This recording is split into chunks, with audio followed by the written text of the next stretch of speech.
Fokus harapan kepada Tuhan. Diambil dari Mazmur 62 ayat yang ke-6. Mazmur 62 ayat yang ke-6. Pak Hendro, aduh ono puji Tuhan. Engkau hadir di tempat ini. Hanya pada Allah saja kiranya aku tenang, sebab daripadanya lah harapanku. Amin. Hanya pada Allah saja kiranya aku tenang. Di mana? Apakah di tempat ini cuman uang yang menenangkan kita? Iya, Bu Ros. Ono duweku tenang ya, Bu Ros. Tapi uang tidak bisa menyelamatkan. Uang memang segalanya bagi orang dunia. Tapi bagi orang-orang yang percaya, uang bukan segalanya. Karena segalanya adalah apa yang harus kita miliki, yaitu damai sejahtera dan sukacita. Uang tidak bisa membuat kita sukacita. Bisa membuat sukacita, tetapi cuma semu. Kita bisa seneng-seneng sama teman, sama orang-orang yang ngajak hura-hura. Oh mungkin ke diskotik, oh mungkin ke karaoke. Saat itu juga aja saat jam-jam klub dibuka, kita bisa senang-senang. Karena saya pernah ada di dalamnya. Saya pernah ada di dalam situ. Saya kalau sumpek, saya kalau sedih, saya lari karena saya punya uang kok. Saya lari ke karaoke. Di situ bawa teman-teman. Teman-teman kalau diajak seneng-seneng, borosin uang kan seneng, nikmati uangnya orang lain itu kan seneng mereka itu. Nggak ada yang nolak gitu. Tapi saat kembali ke tempat asal, ke rumah, kita mulai hati kita mulai hampa lagi. Itu yang pernah saya alami. Saya tidak pernah puas dalam hidup saya. Makanya di sini dikatakan hanya pada Allah saja kiranya aku tenang. Dan itu memang saya bisa mengatakan, karena sekarang saya ini bukan lagi yang seperti dulu. Sekarang hidup saya andalkan pada Tuhan. Dan saya tenang saat saya berada di dalam hadirat Tuhan. Apakah hadirat Tuhan itu hanya saat kita masuk kamar, kita berdoa? Enggak, saudara-saudariku. Hadirat Tuhan setiap waktu bisa kita rasakan. Karena apa? Hati kita yang selalu fokus kepada Tuhan, yang selalu rindu untuk menyembah.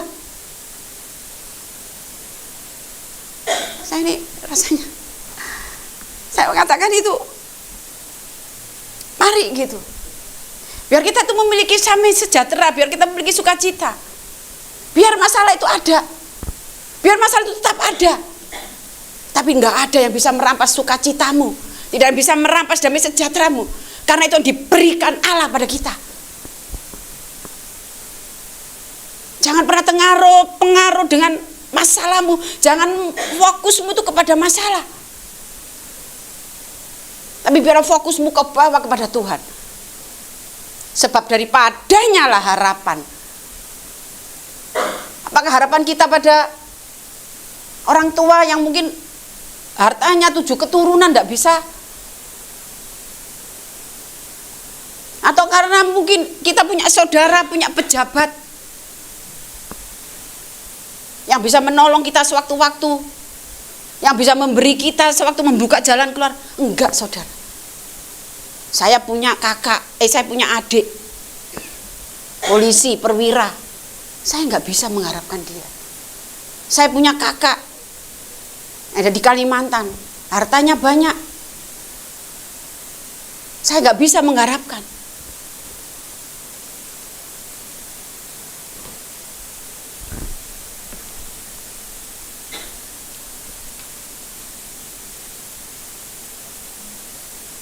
Saudara, mari kita belajar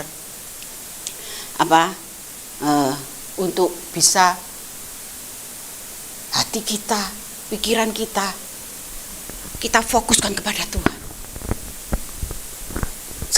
Saya ngalami ya baru-baru ini. Saya ngalami dan disitulah saya itu belajar. Saya sampai ngomong begini, Tuhan, aku bisa mengatakan di atas mimbar Tuhan, firman-Mu aku sampaikan. Maaf ya yang ketawa ya. Saya bisa menyampaikan. Tapi benar-benar saat saya menghadapi hal yang sangat menakutkan, kalau kita nggak kembali hati kita, pikiran kita fokus kepada Tuhan, saya sudah nggak tahu ya.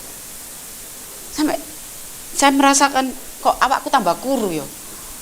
Sampai muka saya itu saya dep kecelemen gini. Saya mengalami karena bukan masalah saya sebenarnya, masalah anak saya.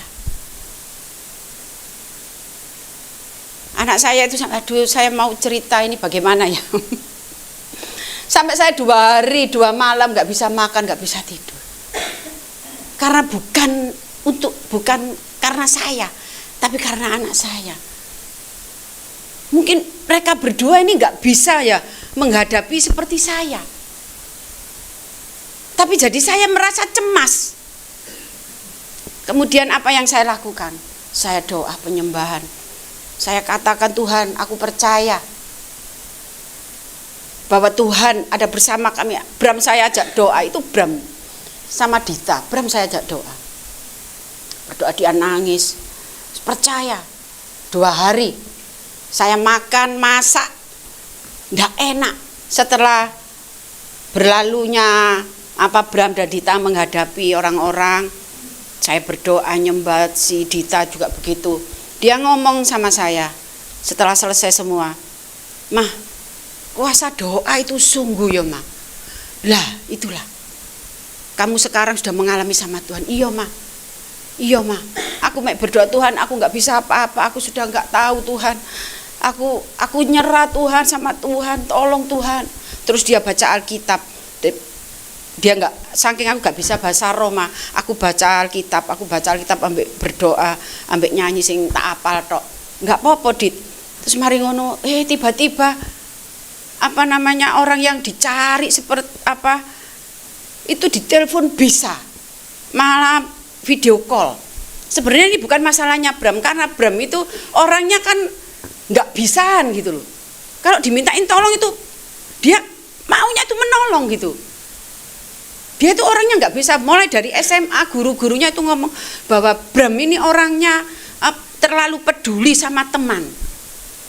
Dia selalu ingin berusaha untuk menolong temannya. Begitu juga sekarang ini.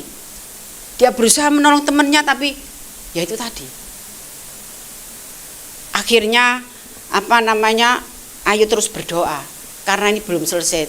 Tapi kamu sudah keluar dari masalahmu. Walaupun masalahmu ini masih belum selesai, tapi terus berdoa, saya bilang gitu. Itulah pengharapan yang dari Tuhan. Saya katakan sama Dita, itu pengharapanmu, karena pengharapanmu itu kepada Tuhan. Kamu nggak ngandalkan, lah itu sempat saya ditegur, Bapak Ibu sama Tuhan. Saya sempat ngomong begini, kan Dita dibawa sama orangnya itu ya, malam itu. Terus bawa ke polsek katanya gitu. Saya berdoa, Dit, kalau kamu kamu nggak bisa ngadepin apa-apa, kamu nggak bisa ngomong, tilpuno omu. Disitulah langsung Tuhan tegur saya. Tuhan ampuni aku. Aku sudah percaya seperti itu, aku masih mengeluarkan kata-kata, adikku masih aku keluarkan kata-kata itu. Aku minta ampun. Jangan sedikit pun engkau mengandalkan manusia. Di dalam Yeremia 17 ayat yang kelima dikatakan di sini, Yeremia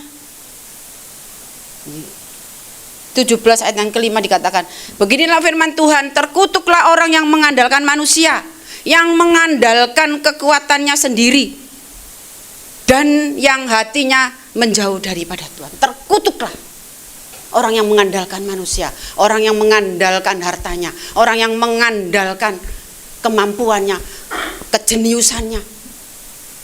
Terkutuklah kata Tuhan. Orang yang hatinya jauh daripada Tuhan. Orang yang hatinya jauh daripada Tuhan itu apa sih? Kita yang gak pernah sama sekali mengakui bahwa Tuhan itu ada. Bahwa apa yang dikerjakannya itu hasil usahanya, hasil kerja kerasnya, hasil kekuatannya, kemampuannya.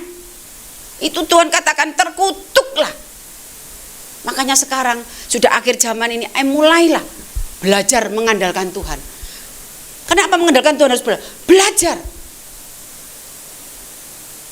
Gak ada orang tiba-tiba bisa mengandalkan seseorang. Apalagi mengandalkan pribadi yang tidak kita lihat sendiri dengan mata kepala kita. Tapi dengan iman percaya kita. Kita gak melihat Tuhan, tetapi kita percaya. Itu namanya iman. Dan iman itu bisa mengerjakan apa yang kau percaya tapi belum kau lihat. Itulah pengharapan kita kepada Tuhan. Tidak akan pernah mengecewakan kita. Tidak akan sia-sia pengharapan kita taruh, kita serahkan sama Tuhan. Karena Tuhan yang akan menyelesaikannya. Seperti Raja Asa. Dia diserang sama orang-orang seribu tentara ya. Sedangkan Raja Asa ini tentaranya nggak banyak, tetapi dia selalu mengandalkan Tuhan, tetapi dia pengharapannya kepada Tuhan. Akhirnya yang mengalahkan siapa? Raja Asa dan pasukannya tidak, Tuhan yang mengalahkan. Mereka bisa bertempur sendiri. Begitu juga dengan kita, dalam kita menghadapi masalah. Seberat apapun, rasanya nggak ada jalan keluar, rasanya sudah nutup, Tuhan ini nggak ada jalan keluar. Itu pikiranmu, bukan pikiran Tuhan. Itu yang kamu rasakan. Tapi yang dijanjikan Tuhan apa? Tuhan akan membela setiap perkara kita. Asal kita tetap fokus sama Tuhan, tetap apa menjadi bagian kita ya untuk Tuhan itu. Membaca firman, menyenangkan hatinya, menyembah, hidup takut akan Tuhan. Karena Allah itu kudus, kita harus hidup di dalam kekudusannya. Sehingga sekalipun kita menghadapi masalah pergumulan yang berat sekalipun. Saya ini kalau saya ingat kembali, saya tuh ngomong, Tuhan aku gak mari-mari nih ya Tuhan ya, masalahku ya Tuhan.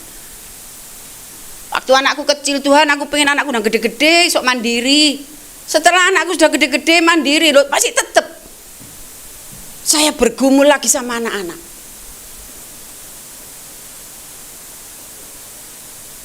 Berbahagialah orang yang tidak menikah. Tidak menikah loh ya. Yang menikah itu tetap harus berbahagia. Walaupun banyak masalah dalam keluarga, dalam rumah tangga. Tapi kita bersyukur kita punya Tuhan. Hanya Tuhanlah yang harus kita andalkan. Sebab tidak ada pribadi yang bisa sungguh-sungguh percaya sepenuhnya selain Yesus. Yang bisa kita percaya sepenuhnya selain daripada Yesus Kristus, Tuhan Allah kita. Kita nggak, walaupun itu saudara kandung baik, nggak bisa kita mengandalkan. Manusia ada bosennya. Walaupun itu sekalipun itu orang tua kita loh, yang sudah membesarkan kita, bisa bosen kalau anak itu terus jaga wong tua. Tapi Tuhan, kamu 24 jam duduk di kakinya, dia lebih senang. Karena apa? Karena Tuhan, engkau akan mengenalku. Kalau engkau sepanjang hari engkau ada bersamaku, engkau akan tahu pribadiku, kata Tuhan. Makanya mintalah pengenalan akan Tuhan untuk mengenal pribadinya. Sehingga kita bukan semakin merosot, tapi kita semakin kuat, iman kita semakin kuat tumbuh.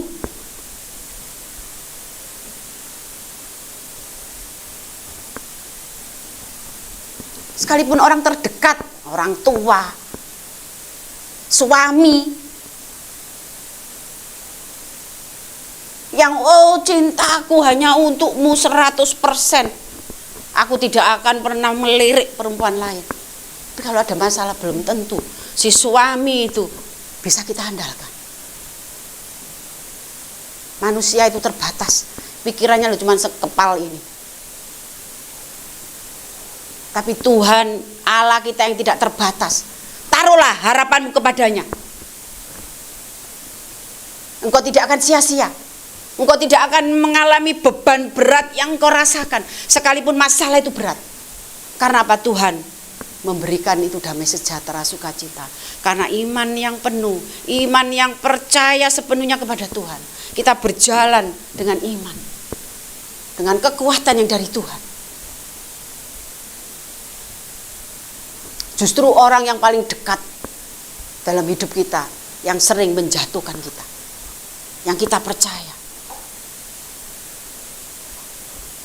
Saya bersyukur selama saya hidup ini, pengalaman saya itu banyak mengalami orang-orang yang sudah mengkhianati saya.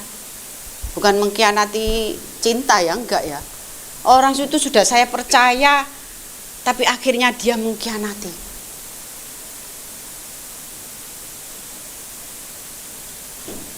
Apakah kita tetap mau bersamanya? Tetap mempercayai? Enggak. Tapi Tuhan kita yang tidak akan pernah mengkhianati janjinya. Tuhan tidak akan pernah melupakan setiap janji-janjinya di dalam firman-Nya. Mari yang masih suam-suam sama Tuhan, mari yang masih percayanya sama Tuhan itu antara iya dan enggak. Mulailah sekarang.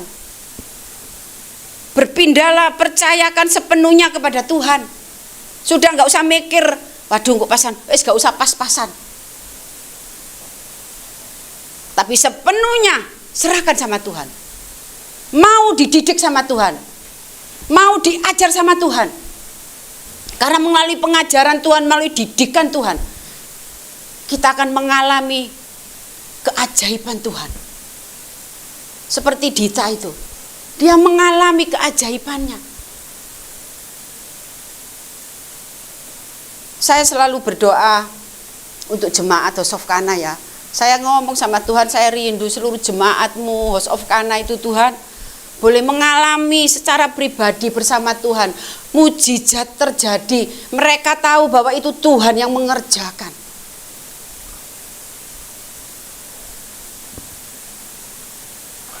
Bagaimana kita bisa tahu kalau itu Tuhan yang mengerjakan? Ya itu tadi, karena kita sepenuhnya hanya berharap kepada Tuhan. Kita nggak minta pertolongan kiri kanan. Saat kita ada jawaban, disitulah kita tahu ini Tuhan. Tapi kalau kita sama Tuhan, tapi juga sama masih kiri kanan, apalagi ke dukun, jalan pintas, loh dukun bisa ngasih loh, karena setan tuh bisa buat mujizat. Setan juga bisa melakukan semuanya. Setan bisa menjadi terang, tapi terangnya nggak terus. Tapi Allah kita, Allah yang terang, gak bisa ditutupi oleh apapun. Begitu juga dengan kita, anak-anaknya. Kita harus hidup di dalam terang. Jangan sembunyi-sembunyi. Kalau sembunyi berarti apa? Dalam kegelapan. Kita harus apa? Berbuat jujur sama orang.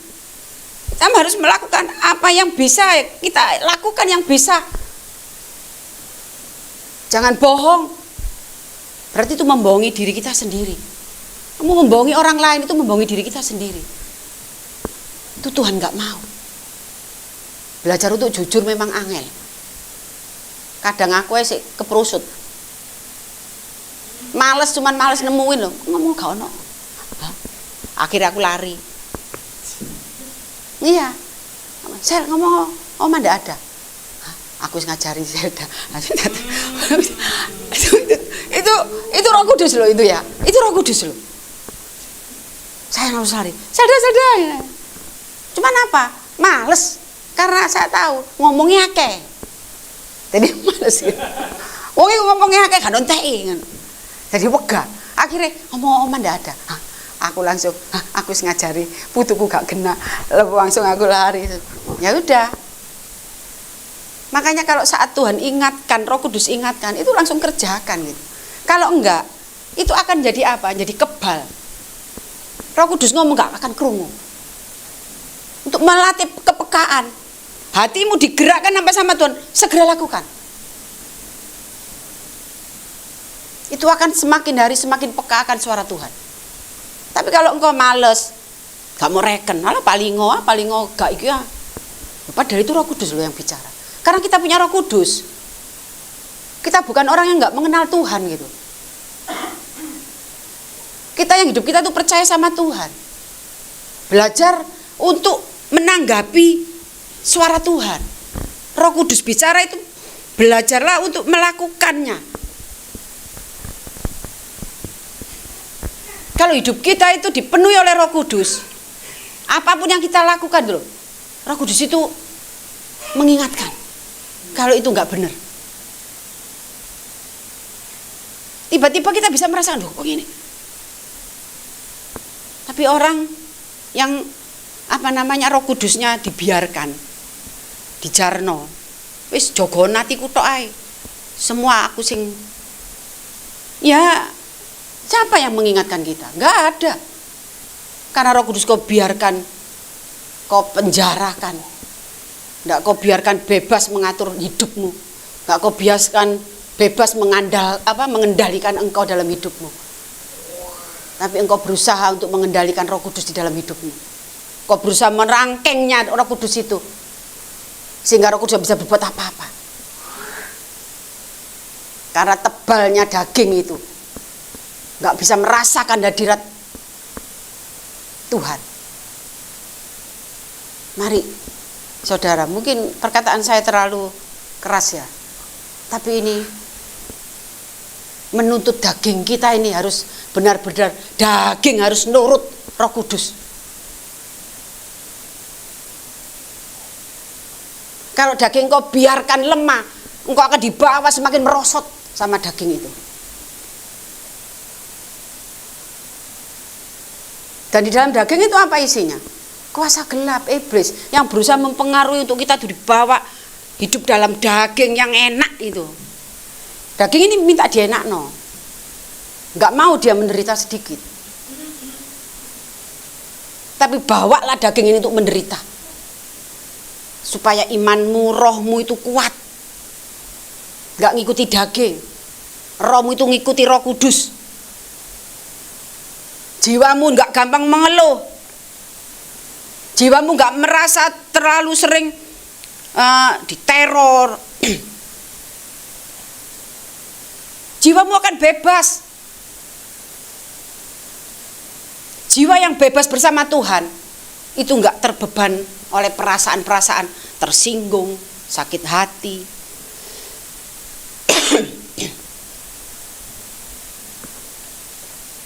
Kita harus mengandalkan Dia atas pengharapan kita kepadanya.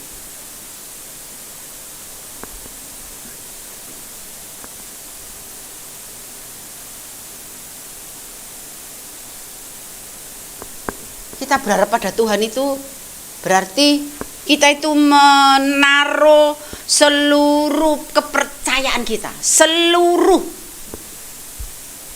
Enggak 90%, seluruh, supaya kita bisa mengerti bahwa semua itu pertolongan Tuhan, bahwa tanpa Tuhan kita enggak bisa apa-apa. Tapi kalau kita masih 80%, kok masih nganggap yang 20% itu engkau yang kerjakan?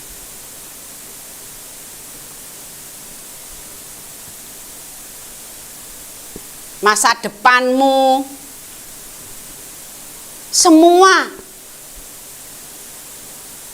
engkau serahkan kepada Tuhan. Jangan juga mengandalkan kemampuan diri sendiri. Wah, aku mampu, aku kuat. Kita itu lemah, saudara. Kita itu lemah. Tanpa ada yang kuat, kita itu lemah. Kita bisa begini, kita bisa melakukan ini, kita bisa mengerjakan yang, karena ada Tuhan yang menyertai kita semua. Ada Tuhan yang selalu melakukan apa yang tidak mampu kita lakukan. Jangan anggap apa yang sudah kamu kerjakan berhasil itu engkau sendiri. Enggak. Tuhan yang memampukan, yang memberikan ide. Kamu harus ini, itu Tuhan. Kalau kita ngomong ide itu, kalau Tuhan hikmat. Hikmatnya dari Tuhan. Kamu bisa mengerjakan ini. Yang ahli segalanya itu semua. Coba di Perjanjian Lama, semua Tuhan berikan talenta-talenta itu. Keahlian-keahlian. Kalau kita mau baca kembali di Kejadian apa? Keluaran ya. Itu semua itu keahlian itu Tuhan beri. Bukan dari ujuk-ujuk kita, enggak. Dari kita belum dibentuk, Tuhan itu sudah merencanakan kita. Kamu akan, kalau kita bisa mengembangkan, kita semakin dekat sama Tuhan, Tuhan akan berikan talenta-talenta yang lebih. Semuanya hanya untuk kemuliaan Tuhan. Bukan untuk kita bisa, kita bisa disanjung. Seperti yang dikatakan Pastor Henry, pujian itu sebenarnya hanya milik Tuhan. Tetapi sudah diambil alih oleh Lucifer. Sehingga orang-orang itu bisa memuji, bisa nyembah artis-artis itu saking apa itu namanya? Ngefan-nya itu. Kita tuh harus ngefan sama Tuhan.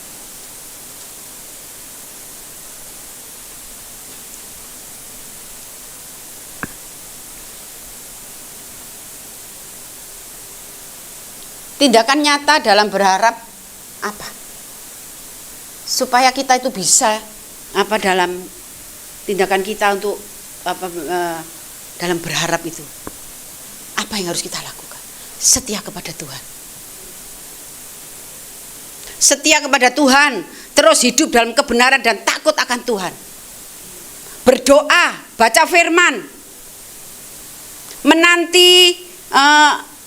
Menanti-nantikan Tuhan. Itulah pengharapan. Bukan hanya berharap, tapi kemudian kita melakukan seenaknya.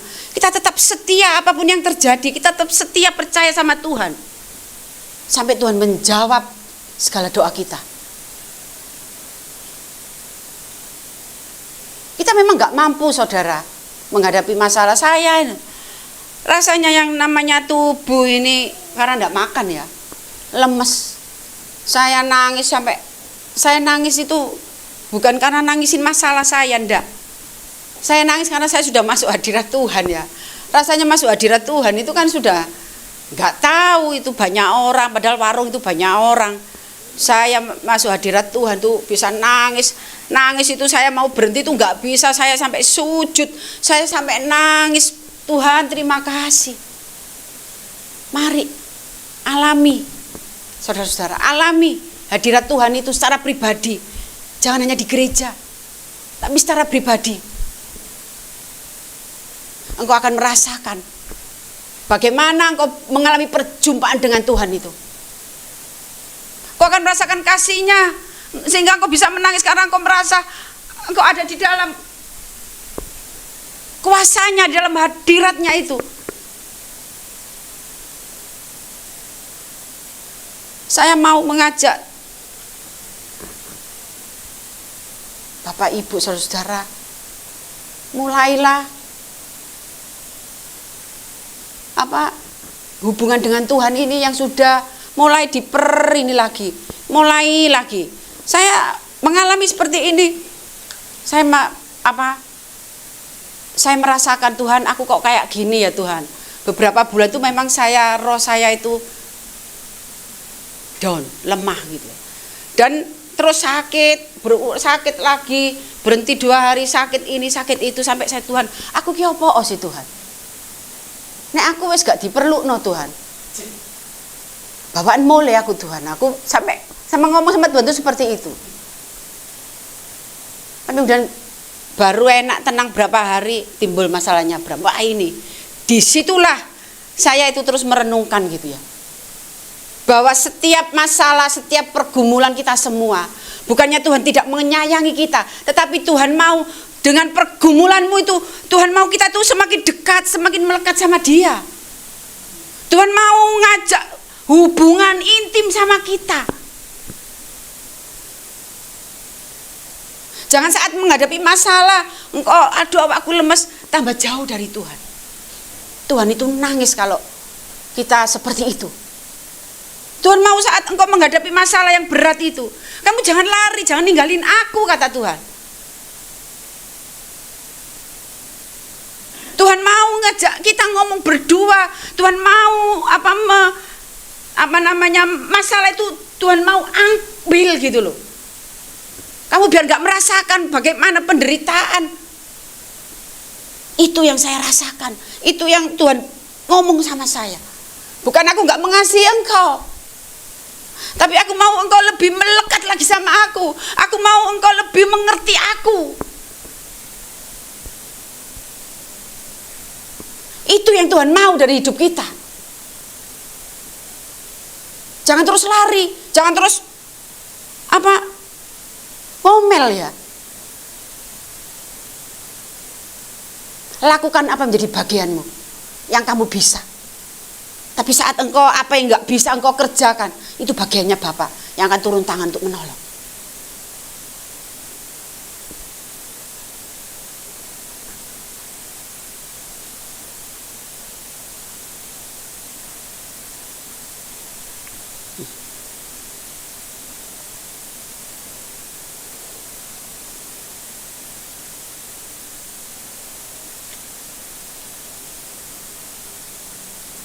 Yesaya 2 ayat 22.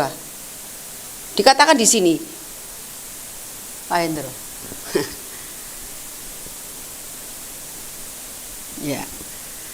Jangan berharap pada manusia sebab ia tidak lebih daripada embusan nafas, dan sebagai apakah ia dapat dianggap. Manusia itu seperti embusan nafas, seperti debu kalau kena angin hilang gitu aja. Itulah manusia. Kalau kita mengandalkan mereka, kita berharap pada mereka. Apa yang bisa kamu anggap manusia itu? Walaupun dia kaya raya, kolong merat, kolong jagat, mereka nggak bisa menolong. Terlebih lagi untuk jiwa kita, keselamatan kita, jangan pernah kita pertaruhkan. Yang sudah Tuhan berikan keselamatan itu, jangan pernah dipakai untuk gambling, coba-coba.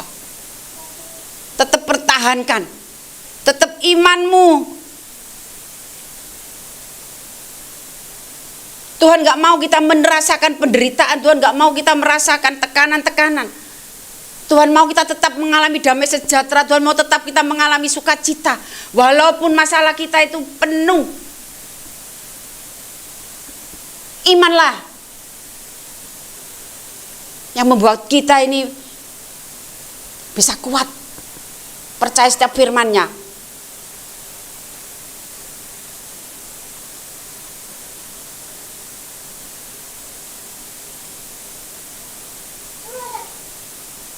Saat kita mengandalkan Tuhan, di dalam Habakuk 3 ayat yang 17, di situ dia mengatakan apa? Sekalipun pohon ara tidak berbunga, pohon anggur tidak berbuah, hasil pohon zaitun mengecewakan, sekalipun ladang-ladang tidak menghasilkan bahan makanan, kambing domba terhalau dari kurungan, dan tidak ada lembu sapi dalam kandang. Itu artinya apa sih? Sekalipun kamu nggak ada uang masuk nggak ada, kamu di rumahmu nggak ada apa-apa. Ini kan seperti itu. Pohon ara nggak berbunga, pohon anggur semua gagal, semua. Kambing domba entek kabeh, mungkin mati, mungkin hilang. Bahkan sampai yang lembu sapi pun loh hilang dari kandang. Tetapi Habakuk apa? Tetap dia bersyukur dan tetap dia percaya kepada Tuhan Allahnya.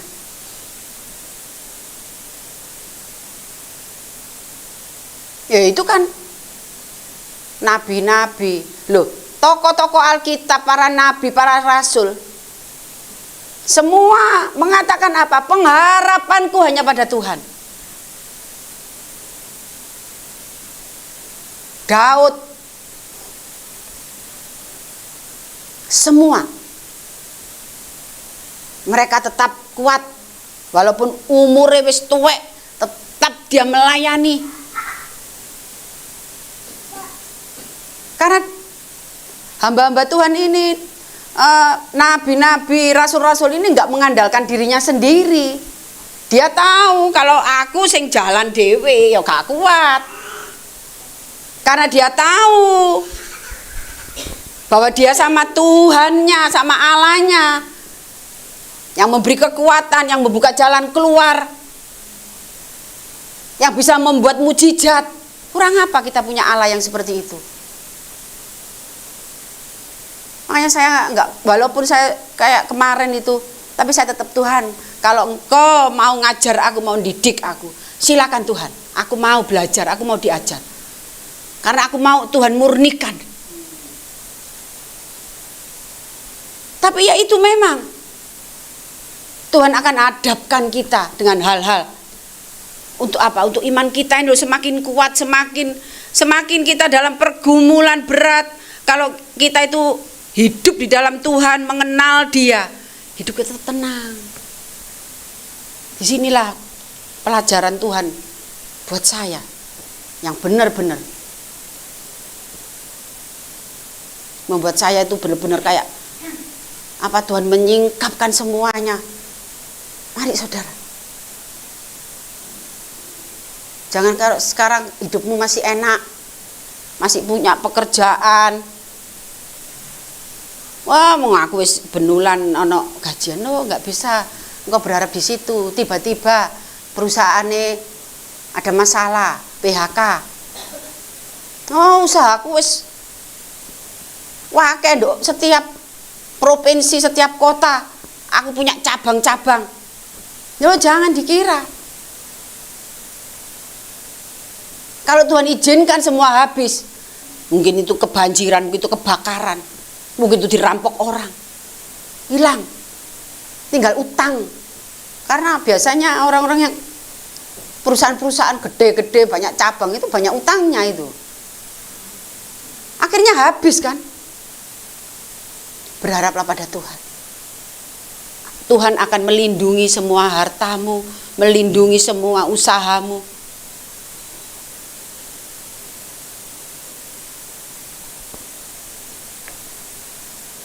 Itu saya makanya belajar untuk merenungkan setiap firman Tuhan. Disitulah Tuhan bicara. Tapi kalau kita baca cuma sekedar baca, tulisan itu bukan firman, kayak cerita aja. Tapi kalau engkau mau merenungkan satu ayat aja, satu ayat atau dua ayat, engkau membaca satu pasal, tapi engkau renungkan satu ayat atau dua ayat, Tuhan itu mengajar kita. Tuhan akan memberikan pengertian-pengertian. Tapi kadang Tuhan itu memberikan kita pengertian itu bukan saat kita baca firman begini, terus Tuhan, enggak. Saat saya duduk-duduk, itu tiba-tiba itu kayak saya ngerti gitu, yang dimaksud Tuhan, yang setelah saya baca itu. Ya Tuhan. Mari kita belajar sama-sama. Tapi di rumah masing-masing. Gurunya yaitu Yesus, Roh Kudus. Libatkan segala sesuatu, segala apapun yang kau kerjakan. Setiap engkau melangkah, libatkan Tuhan Yesus. Berdoalah dulu. Saya ngajarkan Selda Sela itu berdoa. Ayo berdoa dulu. Kalau pagi dia mesti ngasihkan kepalanya. Oma, salam gitu, tapi oh iya, minta didoakan. Saya diberkati Selda. Oh dia seneng. Terima kasih ya Oma, sudah didoakan.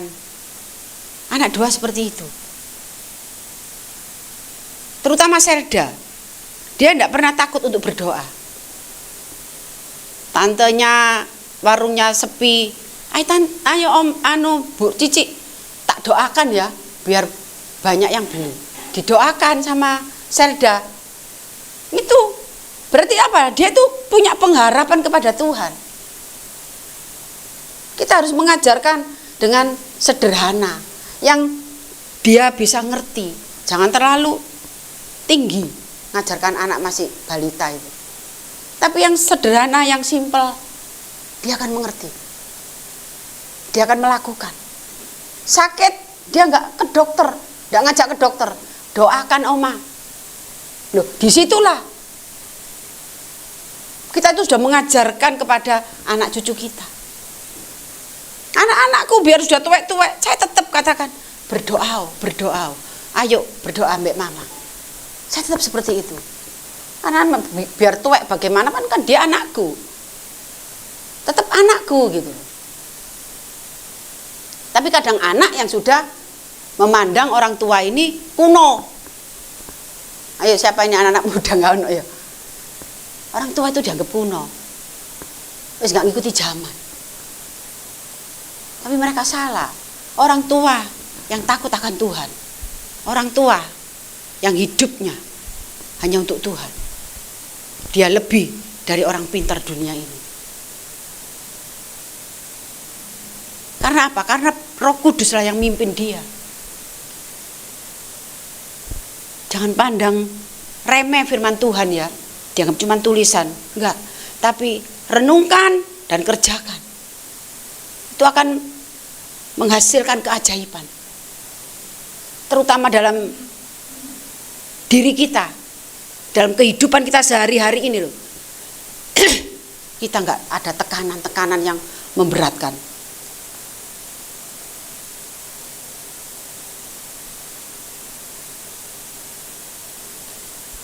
Apa orang yang mengandalkan Tuhan? Di dalam Yeremia 17 ayat yang ke-7.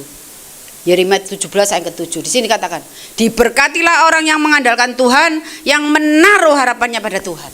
Diberkatilah orang yang sungguh-sungguh mengandalkan Tuhan dan yang menaruh pengharapannya sepenuhnya kepada Tuhan. Setiap yang kita kerjakan diberkati Tuhan. Tapi bukan berarti kita bebas dari masalah, kita bebas dari hal-hal yang enggak.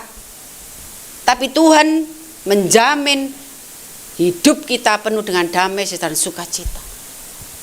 Banyak orang-orang yang hidupnya mengandalkan Tuhan, tetapi mereka hidupnya kadang-kadang kekurangan. Tapi dia bisa bahagia, dia bisa merasakan damai sejahtera, sekalipun mungkin yang dimakan pagi ini tidak ada, nanti makannya siang. Tapi dia, itu yang Tuhan maksud, bukan masalah dagingmu, tapi rohanimu, jiwamu.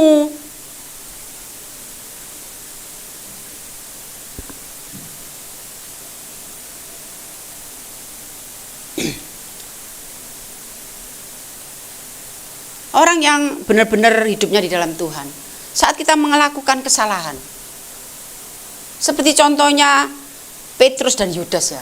Saat Yudas melakukan kesalahan, dia menjual Yesus, dia ketakutan, dia lari malah bunuh diri. Tapi Petrus, dia juga melakukan kesalahan karena telah menyangkal Tuhan sampai 3 kali. Saat dia sadar, apakah dia lari? Enggak.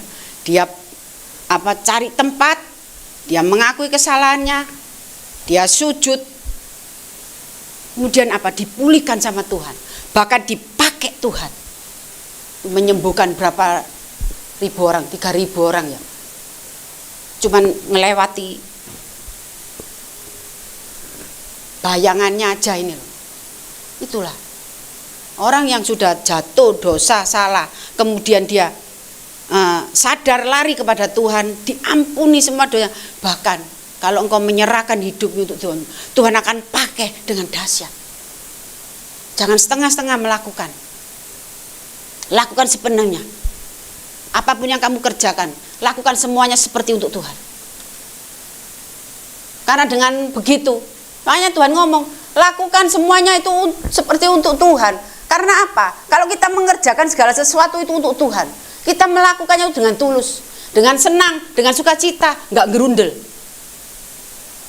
Tapi kalau kita melakukan ini gereja, ngerias, males aku.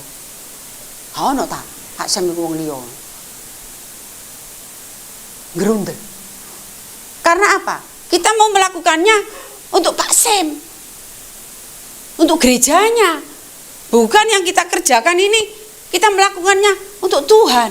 Tapi kalau apapun yang kita kerjakan, seperti untuk kamu itu mengerjakan untuk Tuhan. Kita melakukannya itu dengan tulus, dengan senang.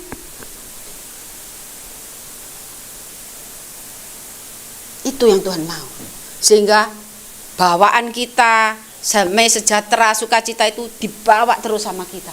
Kemana aja.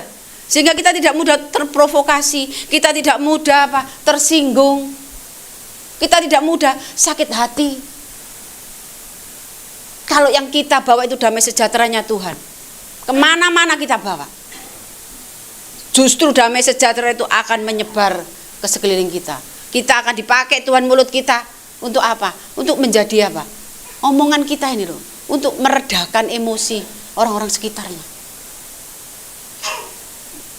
Saya waktu Bram itu ya, mari. Waktu Bram itu orang ya ngomong itu ngatakan orang itu, istrinya itu selalu wiritan gini gitu. Orang itu kayak sombong gitu, kayak dia itu yang semua orang tuh takut. Tapi waktu ngomong sama saya cuma bahasa roh aja. Saya diem. Tidak berani lihat saya. Gini lagi. Akhirnya nggak pernah, kalau saya keluar orang itu nggak lama pamitan. Disitulah saya kita harus percaya bahwa kalau kita benar-benar hidup di dalam Tuhan, hidup dengan kekudusan Tuhan, orang nggak bisa. Mereka akan takut. Kalaupun mungkin banyak ilmu. Saya apa sih? Saya bukan siapa-siapa. Tapi saya punya Tuhan Yesus, saya punya Roh Kudus. Roh yang di dalam orang itu yang ketakutan. Dia tidak berani melihat saya. Dia bisa lihat saya langsung gini lagi. Saya sih lihat dia aja. Paling mulutku cuma bahasa roh. Akhirnya nggak lama pulang. Ya udah Bu, saya. Kemudian pas di rumahnya, saya sama Dita ke sana. Wah, Dita ceritanya orangnya gini. Saya datang. Oh, monggo Bu. Ngobrol-ngobrol. Ya gitu lagi. Orangnya ngomongnya ya wis ndingkluk ngene. Akhirnya ya sudah Bu, wis ngomong banyak-banyak. Ya sudah, sebentar aja. Dan saya pulang. Kok iso ya, Ma? Wah, mbak aku ngomong kayak ngono sampai aku wedi. Itulah. Siapa kita itu? Kita itu anak-anaknya yang diberikan Tuhan kuasa. Jangan pernah takut dengan orang-orang yang tidak punya Allah. Jangan takut. Perkataan kita ini akan Roh Kudus yang bimbing gitu loh. Sehingga setiap perkataan ini mereka nggak bisa jawab. Mereka nggak bisa apa-apa. Nggak berkata-kata, ngomong apa. Akhirnya dia cuma cerita dirinya sendiri. Nggak cerita masalah lagi. Akhirnya pulang. Mari, ayo kita mulai andalkan Tuhan. Mulai kita hidup benar, hidup sungguh-sungguh dalam Tuhan. Supaya kita bisa mengalami kuasanya itu loh setiap saat. Karena kita menghadapi masalah itu tiba-tiba, menghadapi orang yang jahat juga tiba-tiba.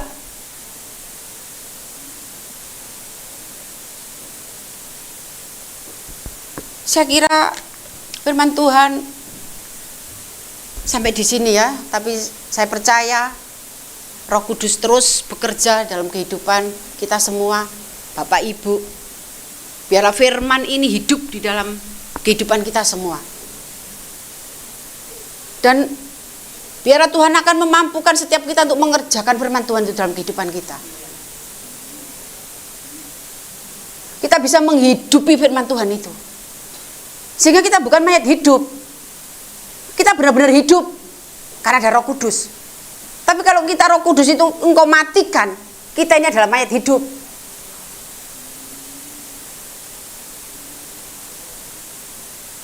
Tapi biar Roh Kudus itu hidup di dalammu, benar-benar hidup, benar-benar engkau menghidupi, benar-benar Roh Kudus itu mengerjakan apa yang menjadi kehendak Bapa itu dikerjakan dalam hidupmu. Sehingga apa yang kita lakukan itu adalah kehendaknya saja. Itulah yang dinamakan orang-orang yang setia kepadanya. Orang-orang yang taat kepada Bapaknya. Kita adalah orang-orang yang diberkati Tuhan. Kita adalah orang-orang yang dipilih Tuhan, yang dikasihi. Kita adalah orang-orang yang selalu dinomorsatukan oleh Tuhan. Manusia ini memang semua Tuhan tuh mengasihi semua umat, semua manusia. Tuhan selalu menolong orang-orang yang memang benar-benar walaupun gak percaya sama Tuhan, Tuhan tuh menolong karena mereka ini ciptaannya.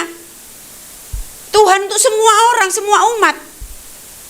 Tapi bagi orang yang percaya saja kepada Tuhan Yesus, yang diselamatkan, itu bedanya.